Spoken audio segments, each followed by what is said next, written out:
नमस्कार शेतकरी मंडळी. कापूस पिकामध्ये सध्या ओलावा भरपूर आहे.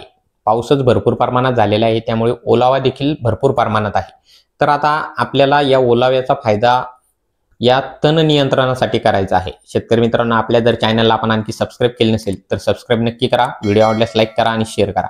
शेतकरी मंडळी, कापूस पिकामधील जे तण नियंत्रण आहे, आता खुरपणी करून तण नियंत्रण करणं शक्य नाही किंवा वखरणी डवरणी करून देखील शक्य नाही. तर आपल्याला यासाठी तणनाशकाचा वापर करणं गरजेचे आहे. तर आपण आता यामध्ये कोणतं तणनाशक कशा पद्धतीने वापरू शकतो त्या या व्हिडिओच्या माध्यमातून माहिती बघूया. आपण डायरेक्ट आपलं जे ग्लायफोसेट आहे म्हणजे राऊंडअप, याचा वापर आता निश्चितच 100% करू शकता. आपण आपल्या चार्जिंग पंपला पुढे हुड लावून आपण जमिनीवर पूर्णपणे राऊंडअपचा फवारा देऊ शकता. कारण तुम्ही बघू शकता पूर्णपणे जे बुडातील आता बोंड आहेत हे परिपक्व झालेले आहेत. जास्त काही खाली बुडात आता कोणाचे पाते धारणा राहिलेले नाही. त्यामुळे आपण डायरेक्ट जर राऊंडअपचा स्प्रे दिला तर निश्चितच जास्तीत जास्त तण नियंत्रण होण्यास मदत होणार आहे. 100% तण नियंत्रण होणार आहे. आता दुसरी गोष्ट, स्वीप पॉवरचा रिझल्ट जबरदस्त आहे, पण स्वीप पॉवरची जेवढी मार्केटिंग आहे तेवढा रिझल्ट आपल्याला कापूस पिकामध्ये बघायला मिळणार नाही. आता तो का?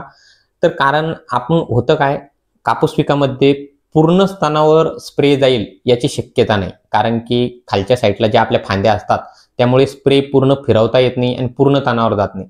आणि स्वीप पॉवर कार्य कसं करतं, ज्या पानावर जितक्या जागेवर स्वीप पॉवर लागेल तितक्या जागेत तण मरतं.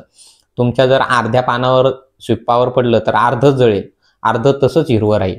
त्यामुळे आपण स्वीप पॉवर न वापरता राऊंडअप जर वापरलं तर आपल्या अर्ध्या पानावर जर गेलं ते पूर्ण बुडापर्यंत मुळापर्यंत त्याला वाळून तण नियंत्रण करण्यास मदत करतं. त्यामुळे आपण स्वीप पॉवर न वापरता आपण यामध्ये राऊंडअप जर वापरलं तर 100% तुम्हाला रिझल्ट चांगला बघायला मिळेल. आता राऊंडअपचा रिझल्ट येतच नाही असे बरेच शेतकरी म्हणतात की राऊंडअपचा रिझल्ट आता पहिल्यासारखा येत नाही. निश्चितच पहिल्यासारखा जरी येत नाही पण राऊंडअपचा रिझल्ट आणखी देखील चांगल्या दर्जाचा येतो. आता शेतकरी मित्रांनो, त्याचा रिझल्ट तुम्ही कसा घेणार?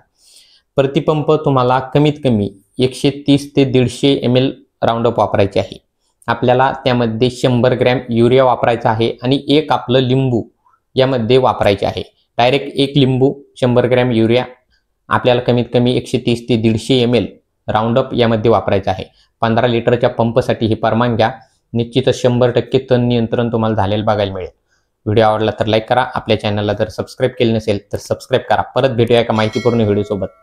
धन्यवाद.